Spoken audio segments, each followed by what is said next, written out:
Creed en sus profetas. Jueves 1 de junio 2023. Salmos 26. Oración del que anda en integridad. Salmo de David. Hazme justicia, oh Señor, porque yo en mi integridad he andado. Asimismo he confiado en el Señor, no vacilaré. Examíname, oh Señor, y pruébame. Purifica mi conciencia y mi corazón, porque tu misericordia está delante de mis ojos, y camino en tu verdad.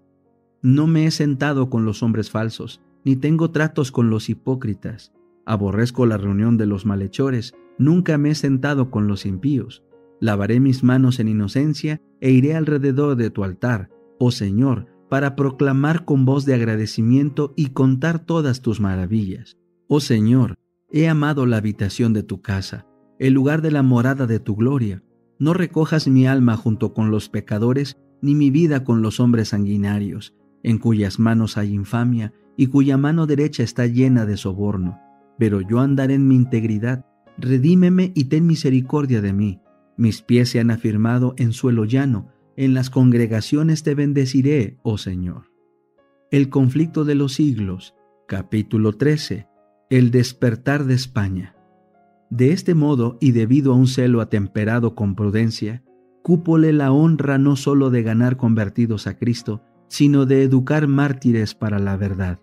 Entre las demás dotes celestiales de aquel santo varón, decía uno de sus discípulos, era verdaderamente de admirar el que a todos aquellos cuya instrucción religiosa tomaba sobre sí, parecía que en su misma doctrina les aplicaba al alma una tea de un fuego santo, inflamándolos con ella para todos los ejercicios piadosos, así internos como externos, y encendiéndolos particularmente para sufrir y aún amar la cruz que les amenazaba.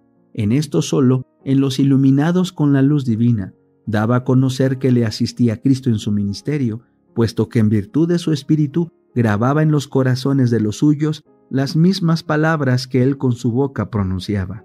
El doctor Egidio contaba entre sus convertidos al doctor Vargas, como también al doctor Constantino Ponce de la Fuente, hombre de talento poco común, que había predicado durante muchos años en la Catedral de Sevilla y a quien en 1539, con motivo de la muerte de la emperatriz, se había elegido para pronunciar la oración fúnebre.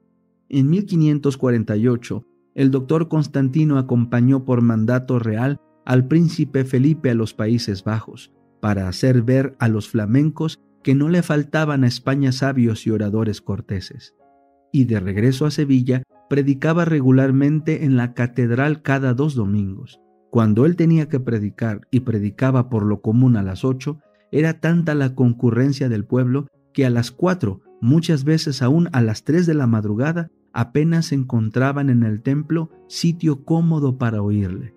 Era en verdad una grandísima bendición para los creyentes protestantes de Sevilla tener como guías espirituales a hombres como los doctores Egidio y Vargas, y el elocuente Constantino, que cooperó con tanto ánimo y de un modo incansable para el adelanto de la causa que tanto amaban. Asiduamente ocupados en el desempeño de sus deberes profesionales durante el día, se reunían de noche con los amigos de la doctrina reformada, unas veces en una casa particular, otras veces en otra. El pequeño grupo de Sevilla creció insensiblemente y llegó a ser el tronco principal del que se tomaron ramas para plantarlas en la campiña vecina.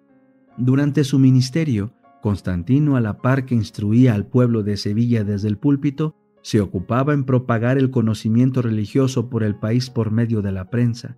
El carácter de sus escritos nos muestra con plena claridad lo excelente de su corazón.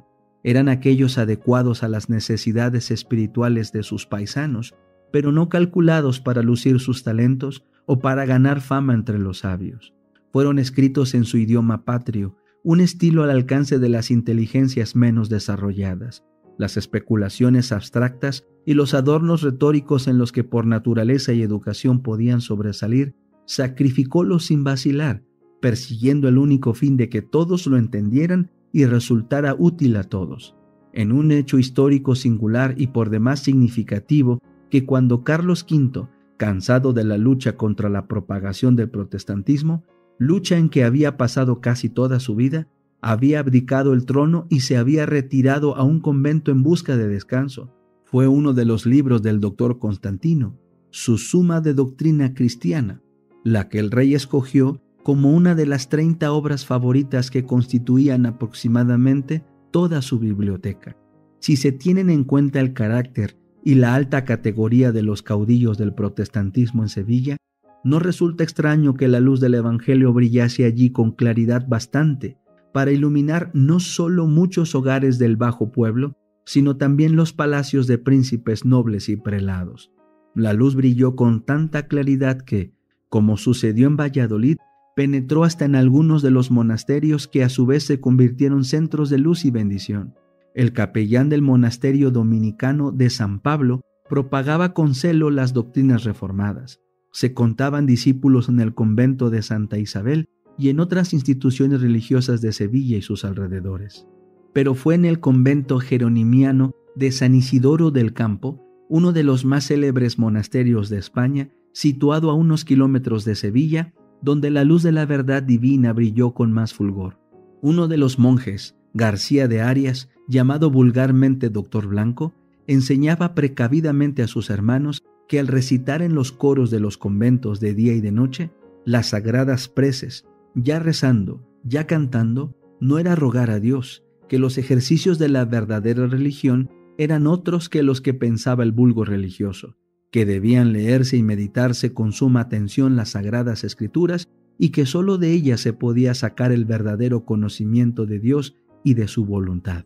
Esta enseñanza la puso hábilmente en realce otro monje, Casiodoro de Reina, que se hizo célebre posteriormente traduciendo la Biblia en el idioma de su país. La instrucción dada por tan notables personalidades preparó el camino para el cambio radical que en 1557 fue introducido en los asuntos internos de aquel monasterio. Habiendo recibido un buen surtido de ejemplares de las Escrituras y de libros protestantes en castellano, los frailes los leyeron con gran avidez, circunstancia que contribuyó a confirmar desde luego a cuantos habían sido instruidos y a librar a otros de las preocupaciones de que eran esclavos.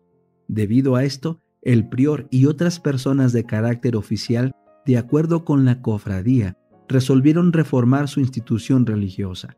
Las horas llamadas de rezo, que habían solido pasar en solemnes romerías, fueron dedicadas a oír conferencias sobre las Escrituras. Los rezos por los difuntos fueron suprimidos o sustituidos con enseñanzas para los vivos. Se suprimieron por completo las indulgencias y las dispensas papales que constituyeran lucrativo monopolio. Se dejaron subsistir las imágenes, pero ya no se las reverenciaba.